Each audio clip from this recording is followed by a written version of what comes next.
اعوذ بالله من الشیطان الرجیم بسم الله الرحمن الرحیم. حضرت ابو سعید خدری رضی الله عنه فرمایي چې زه یو ځل د ضعفاو غریبانو مهاجرانو په ټولۍ کې ناست وم او دوی سره دومره جامه هم نه وه چې په هغې یې ټول بدن پټ کړی وای.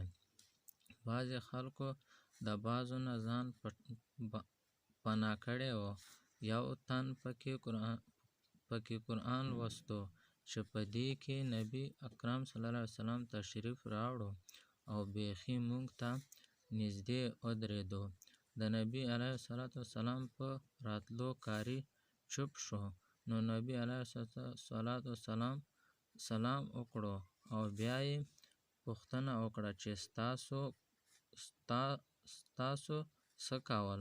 موږ عرض وکړو چې کلام الله مو موږ اورېدلو.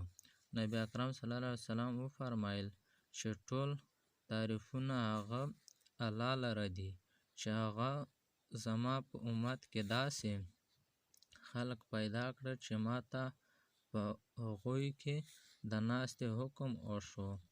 د دې نه پس نبي علیه الصلاة والسلام زموږ په منځ کې کېناستو چې ټولو ته بار وایي چاته نږدې د چا نه لرې نه وم. بیا یې ټولو ته په